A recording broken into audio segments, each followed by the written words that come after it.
রামনগরের মৈতনা শ্রী শ্রী সিদ্ধেশ্বর মহাদেবের নবনির্মিত মন্দিরের শুভ উদ্বোধন অনুষ্ঠানে দীপক সার। রামনগরের মৈতনা শ্রী শ্রী সিদ্ধেশ্বর মহাদেবের নবনির্মিত মন্দিরের শুভ উদ্বোধন অনুষ্ঠানে উপস্থিত রামনগর বিধানসভার বিশিষ্ট সমাজসেবী তৎসহ রামনগর এক পঞ্চায়েত সমিতির সদস্য দীপক সার। এই শুভ উদ্বোধন অনুষ্ঠানে উদ্বোধক হিসেবে উপস্থিত ছিলেন দীঘা সারদা আশ্রমের মহারাজ স্বামী নিত্যবোধানন্দ মহারাজ। অতিথি মঞ্চে উপস্থিত ছিলেন রামনগর বিধানসভার বিশিষ্ট সমাজসেবী রামনগর এক পঞ্চায়েত সমিতির সদস্য দীপক সার। উপস্থিত ছিলেন পূর্ব মেদিনীপুর জেলা পরিষদের খাদ্য কর্মাধ্যক্ষ তমাল তরু দাস মহাপাত্র। উপস্থিত ছিলেন পূর্ব মেদিনীপুর জেলা পরিষদের বিদ্যুৎ কর্মাধ্যক্ষ শতরূপা পয়রা সহ অন্যান্য আগত অতিথিবৃন্দ ও সংস্থার সভাপতি সম্পাদক সহ সমস্ত সদস্যবৃন্দ। উপস্থিত হয়ে রামনগর বিধানসভার বিশিষ্ট সমাজসেবী তৎসহ রামনগর এক পঞ্চায়েত সমিতির সদস্য দীপক সার সংবাদ মাধ্যমের মুখোমুখি হয়ে বলেন, বাবা শ্রী শ্রী সিদ্ধেশ্বর মহাদেবের আজকে নবনির্মিত মন্দিরের শুভ দ্বারোদ্ঘাটন হলো। মৈতনা এবং সেনাপতিবাড় দুটি গ্রামের যৌথ উদ্যোগে আজকে এই মন্দিরের নবনির্মিত মন্দিরের শুভ দ্বারোদ্ঘাটন হলো। এলাকাবাসীর দীর্ঘ প্রতীক্ষার অবসান ঘটেছে। আমি প্রথমেই বাবা শ্রী শ্রী সিদ্ধেশ্বর মহাদেবের আতুল চরণে আমি প্রণাম নিবেদন করি এবং এই মন্দির বহু পুরনো মন্দির, 22 সাল থেকে নির্মাণের কাজ শুরু হয়েছিল। তাই আজকে শুভ দ্বারোদ্ঘাটন হলো। এলাকাবাসী সহযোগিতা এবং আশীর্বাদকে পাথেয় করে তারা এই মন্দিরটি নির্মাণ করেছেন। আমার পক্ষ থেকে ওই মন্দির কমিটিকে সব রকম সহযোগিতা এবং আমি পাশে থাকার অঙ্গীকার করছি। আমাদের ধর্ম আমরা নিজের ধর্মের প্রতি আমরা আস্থাশীল, অপর ধর্মের প্রতি শ্রদ্ধাশীল। তাই আমরা সর্বধর্মের মানুষের সমন্বয়ে আজকে এখানে বহু মানুষ এসেছেন। গীতা পাঠ থেকে, যজ্ঞ থেকে এবং শিবের স্তোত্র পাঠ থেকে শুরু করে বিভিন্ন পুজোর মধ্য দিয়ে আজকের এই মন্দির শুরু হলো এবং এলাকাবাসীকে আনন্দ দেওয়ার জন্য তারা বিভিন্ন ধরনের প্রতিযোগিতা থেকে শুরু করে সাংস্কৃতিক অনুষ্ঠান এবং বিচিত্রানুষ্ঠানেরও আয়োজন করেছেন। চৈত্র মাস মানেই আমাদের বাবা সিদ্ধেশ্বরের মাস। বহু দূর দূরান্ত থেকে মানুষ আসেন এখানে জল ঢালতে। মা বোনেরা তারা অক্লান্ত পরিশ্রম করে খালি পায়ে হেঁটে বাবার মাথায় জল ঢালেন, কামনা করেন এবং প্রার্থনা করেন যে আমার এই মানবটা পূর্ণ করো। তাই বাবা সবাইকে খুশি করার জন্য তাদের মানবটাকে পূরণ করেন এবং আমাদের চড়ক সংক্রান্তি এবং এই চৈত্র মাসের শেষে আমাদের এই চড়ক উৎসব উপলক্ষে আমাদের চন্দনেশ্বর থেকে শুরু করে আমাদের তারকেশ্বর থেকে শুরু করে বিভিন্ন মন্দিরে গাজন পর্ব অনুষ্ঠিত হয়।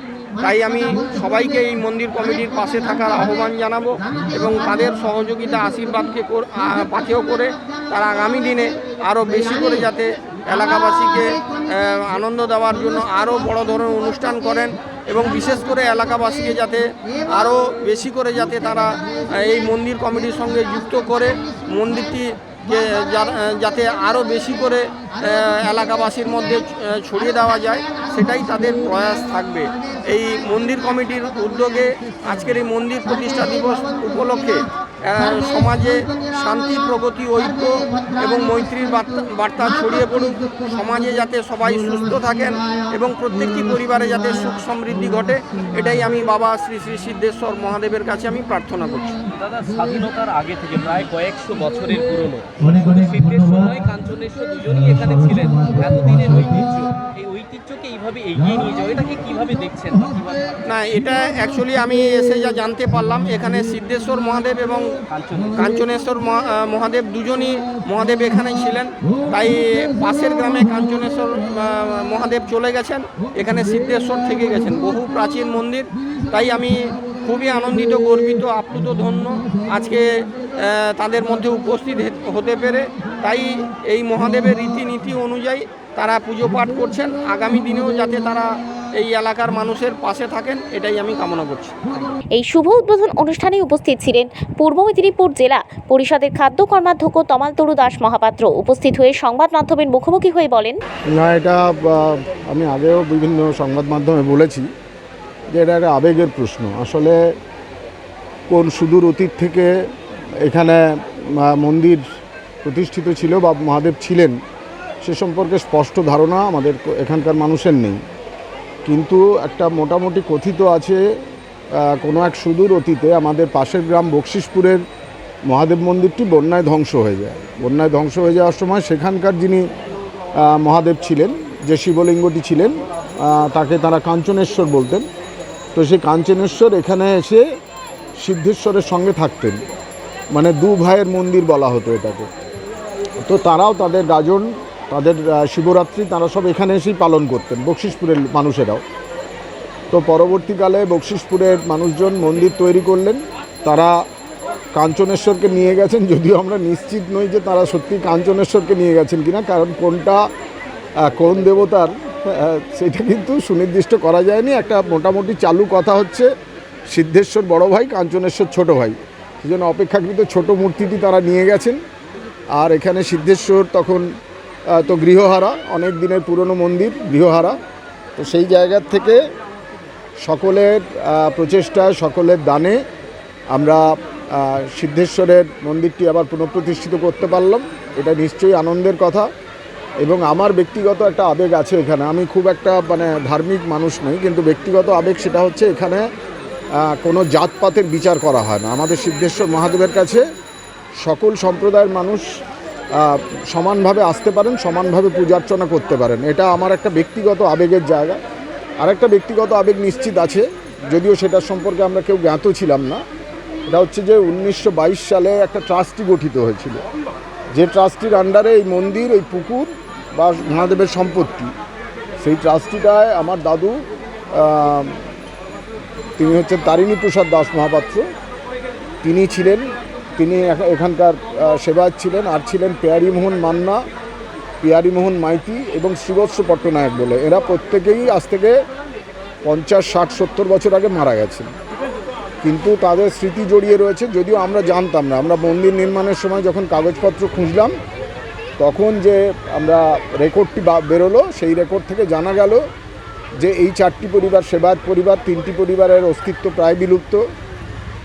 তো সেই আরেক সেবায়ত পরিবারের সন্তান হিসেবে এটা আমার কাছে একটা বিশেষ আনন্দের মুহূর্ত যে আমরা আবার নতুন করে একটি সুন্দর মন্দির তৈরি করতে পেরেছি।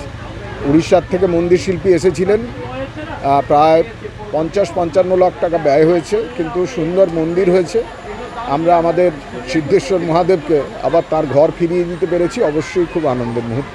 এবং আরও খুশির জায়গা যেটা হচ্ছে যে সমগ্র বকশিসপুর যারা তাদের দেবতা কাঞ্চনেশ্বরকে নিয়ে গেছেন, তারা কিন্তু সিদ্ধেশ্বরের জন্য সমান তালে চেষ্টা করেছেন। এবং আজকে যে এত বড় মহোৎসব হচ্ছে, 5000-6000 মানুষের খাওয়া দাওয়ার ব্যবস্থা, সেখানে আমার বকশিসপুরের বন্ধুরা প্রায় 60-70 জন ছেলে কাল রাত থেকে এখানে আনাজ কোটার থেকে শুরু করে পরিবেশন সব দায়িত্বই তারা নিয়েছেন। মানে দু ভাইয়ের প্রীতি এখনও অটুট।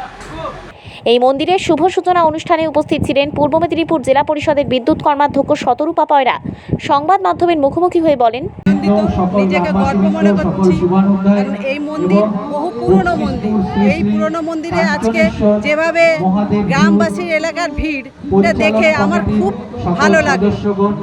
এই বলে আমি আমার কথা শেষ করছি। সংস্থার সূত্রে জানা যায়, এই মন্দির তৈরির জন্য বহু ভক্ত সাহায্যের হাত বাড়িয়ে দিয়েছেন। এই শুভ উদ্বোধন অনুষ্ঠানে বিভিন্ন অতিথিদের যেমন ভিড় ছিল, ঠিক তেমন এলাকাবাসীর ভিড় ছিল চোখে পড়ার মতো। প্রায় 4 থেকে 5,000 ভক্তের সমাগম হয়েছিল এই শুভ উদ্বোধন অনুষ্ঠানে। 5,000-এর অধিক ভক্তের প্রসাদ ভোগ করার ব্যবস্থা করা হয়েছিল। এই মন্দির কত বছর পুরনো তা স্পষ্ট না হলেও প্রায় 2 শতাধিকের অধিক। আমরা বিগত 3 বছরের পরিশ্রমের আজকে সুফল পেতে চলেছি। আমাদের মন্দির প্রতিষ্ঠা হয়েছে 10টা 35-এ এবং সনাতনী রীতি নিয়ম মেনে এবং সমস্ত সাংস্কৃতিক পণ্ডিত এনে আমরা নিয়ম নীতি মেনে কিন্তু আমরা উদ্বোধনটা করেছি। উদ্বোধনে আমাদের ছিলেন দীঘা রামকৃষ্ণ মঠ আশ্রমের মহারাজ, আর আমাদের বিধায়ক অখিলবাবু, আর আমাদের এক বিশিষ্ট দাতা অশ্বিন কুমার জানা। আচ্ছা, ওনার পরে আমাদের এবার শুরু হয়ে গেছে অন্নপ্রসাদ দানের কাজ শুরু হয়ে গেছে। এরপরে আমাদের আসবেন সুপ্রকাশবাবু, কাঁথি পৌরসভার পৌরপিতা, আর সভাধিপতি উত্তমবাবু আসবেন। এটা আমাদের কাছে যে খবর আছে এইটুকু জানি হলো। আর বাকি সন্ধ্যায় আমাদের যাত্রাগান আছে। তা কাল দিনটায় আমাদের পূজা অর্চনা, পরশু দিন থেকে গাজন করবেন আবার শুরু, ভক্তদের গাজন করবে শুরু। কোন কোন গ্রাম মিলে মূলতভাবে এই অনুষ্ঠান বা এই মন্দির উদ্বোধন? মন্দির অ্যাকচুয়ালি আমাদের নিজ মৈতনা আর সাঁওয়াদিবার, এই দুটো মিলে আমাদের কমিটি, কিন্তু পাশাপাশি উত্তর মৈতনা, বকশিসপুর, আমাদের পার্শ্ববর্তী গ্রামগুলো আমাদের সবই সহযোগিতা করেছে। এবং দানের হচ্ছে আমাদের যে দাতার সীমানার বাইরেও আছে, কলকাতা, বোম্বে, দিল্লি, ঠিক আছে, বহু জায়গা থেকে আমাদের দাদারা কিন্তু এসছে এবং দাদারা সবাই আসছেন, তো তাদেরও আমাদের সম্বর্ধনা জানাচ্ছি মঞ্চে এনে। এলাকাবাসী কি আহ্বান জানাবেন? মন্দির উদ্বোধন হলো, মহোৎসব আছে, এলাকায় বলবো যে মন্দিরের উদ্বোধন হলো, আমরা তো মন্দিরটাকে পরে যেন দীর্ঘদিন মন্দিরটা সুস্থভাবে টিকে থাকে, সবাই যেন এগিয়ে আসে। কাল থেকে নিত্য পুজো শুরু হবে। নিত্য পুজো তো আমাদের এমনি চলে, কালকে থেকে চলবে। আপনার নাম? আমার নাম জগদীশ খান্ডা, মৈতনা সেবাদিবার উৎসব কমিটির সম্পাদক। প্রথমে আপনারা যে এসছেন সংবাদ নিয়ে, সেই সংবাদ সংস্থাকে আমাদের মৈতনা সিদ্ধেশ্বর মহাদেবজিউ মন্দির পরিচালনা কমিটির পক্ষ থেকে অসংখ্য ধন্যবাদ। আমি এখানকার সাংস্কৃতিক সম্পাদক। দীর্ঘ কয়েক বছর ধরে এলাকার আপামর মানুষ শ্রম, অর্থ এবং বিভিন্ন সামগ্রী দান করেছেন, যেমন এলাকার বাইরের মানুষও তাদের উদার শ্রদ্ধার গ্রহস্থ সম্প্রসারণ করে আজকের এই মন্দিরকে গড়ে তুলেছেন। তিল তিল করে যেমন তিলোত্তমা গড়ে ওঠেন, তেমনি আমাদের বহু ঐতিহ্যের দিশারি, আমাদের শৈশবের এরা লীলাক্ষেত্র, যৌবনের উপবন, একটা বার্ধক্যের বারাণসী এই মৈতনা সিদ্ধেশ্বর মহাদেবজিউর মন্দির। আজকে নবনির্মিত মন্দিরের দ্বারোদ্ঘাটন হলো। দীঘা রামকৃষ্ণ মঠ ও মিশনের অধ্যক্ষ শ্রীমৎ স্বামী নিত্যবোধানন্দ তার পুণ্য হস্ত দিয়ে আজকে এর উদ্বোধন করলেন শুভক্ষণে শুভ মুহূর্তে। আপনার নাম? আনন্দমোহন নন্দ। সত্যি এটা আমাদের গর্বের ব্যাপার। আমরা দীর্ঘ প্রতীক্ষার পর আজকে উদ্বোধন করতে পেরেছি। আমাদের এই মৈতনা শ্রী শ্রী সিদ্ধেশ্বর মহাদেব মন্দিরের উদ্বোধন হলো আজকে।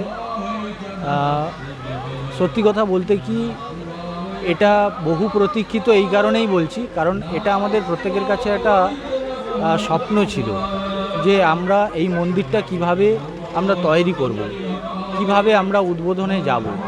এটা নিয়ে কিন্তু বহু চর্চা, বহু পরিচর্যা হয়েছে। তারপরে আজকে আমরা এই একটা সুন্দর মন্দির গড়ে তুলতে পেরেছি এবং তার উদ্বোধনও আজকে একটা শুভ দিনে শুভক্ষণে হচ্ছে। এটা সকল মানুষের ভালোবাসার ফলেই হয়েছে।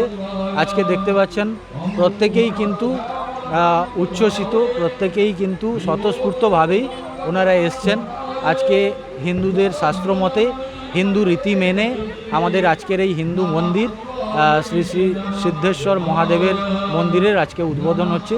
সত্যি আমাদের ভালো লাগছে, এটা বলার কোনো ভাষা খুঁজে পাচ্ছি না। আজকে কি অনুষ্ঠান রয়েছে আর আগামী দিনে আপনাদের কি অনুষ্ঠান রয়েছে এই উপলক্ষে? আমাদের এই উদ্বোধনকে কেন্দ্র করে আগামীকাল একটি বর্ণাঢ্য শোভাযাত্রা ছিল। সেই শোভাযাত্রা দিয়ে আমরা শুরু করেছি আমাদের এই উদ্বোধনী অনুষ্ঠানের, এবং আজকে যাগযজ্ঞ সহকারে হিন্দু রীতিনীতি মেনে আজকে পূজা পাঠ করে শাস্ত্র মতে আমাদের এই মন্দিরের শুভ উদ্বোধন ঘটছে। এবং এই উদ্বোধনের সাথে সাথে বেশ কয়েক হাজার মানুষের এখানে আমাদের খাওয়া দাওয়ার ব্যবস্থা করা হয়েছে, অর্থাৎ অন্ন মহোৎসবের ব্যবস্থাও করা হয়েছে। এবং রাত্রে যাত্রাঙ্গিনী শিবায়ন পালা, অর্থাৎ বাংলা লোকসাহিত্য নিঃসৃত রঙ্গরস সমৃদ্ধ যে যাত্রাঙ্গিনী শিবায়ন পালা রয়েছে, সেটা আজকে আমাদের রাত্রে এই মঞ্চেই অনুষ্ঠিত হবে। আপনার নাম? আমার নাম সোমনাথ মান্না। আমি নিজ মৈতনা ও সেনাপতিবার মহাদেব মন্দির পরিচালন কমিটির সহ সম্পাদক। গত প্রায় 3 বছর আগে, প্রায় 3 বছর, 2 বছর কিছু দিন আগে থেকে মন্দিরের শিলান্যাস ঘটে। তার আগেও আমরা ছোটোকালে দেখেছি যে এই মন্দির প্রায় ভগ্নপ্রায় হয়ে গেছিল। বিভিন্ন সময় মন্দিরের ছাদের চাঙড় খসে পড়তো। পূজারি থেকে শুরু করে এলাকাবাসী খুব অসুবিধার সম্মুখীন হয়েছিলেন। পরবর্তী সময়ে এলাকাবাসীর কিছু মানুষজন এগিয়ে আসেন, আমরাও সঙ্গে এগিয়ে এসে একটা আলোচনার ভিত্তিতে নবনির্মিত মন্দির তৈরি হবে তার একটা আলোচনা হয়। আলোচনা হওয়ার পরে প্রায় 3 বছরের কাছাকাছি সময় ধরে মন্দিরের কাজ চলে এবং আজকে তার শুভ দ্বারোদ্ঘাটন হচ্ছে। কিন্তু এই মন্দির তৈরির পেছনে অনেক মানুষের ত্যাগ, তিতিক্ষা, ভালোবাসা, শ্রদ্ধা রয়েছে। এলাকার বহুজন, কেউ হয়তো প্রচুর পরিমাণে অর্থ দিয়ে সাহায্য করেছেন, কেউ হয়তো শ্রম দিয়ে সাহায্য করেছেন, কেউ হয়তো সময় দিয়ে সাহায্য করেছেন, এবং প্রত্যেকে যে যার সাধ্যমতো চেষ্টার মধ্য দিয়ে আজকের এই সুন্দর মন্দির আমাদের এলাকাবাসীর জন্য উপহার দিতে পেরেছি। এজন্য আমরা প্রত্যেকে আনন্দিত, আপ্লুত এবং যারা সাহায্য সহযোগিতা করেছেন আমরা উদযাপন কমিটির পক্ষ থেকে তাদেরকে কৃতজ্ঞ চিত্তে নমন করি। আমার নাম ইন্দুভূষণ নন্দ। আমি রামনগর থেকে নিজস্ব প্রতিনিধির রিপোর্ট, ডিএন আপডেট।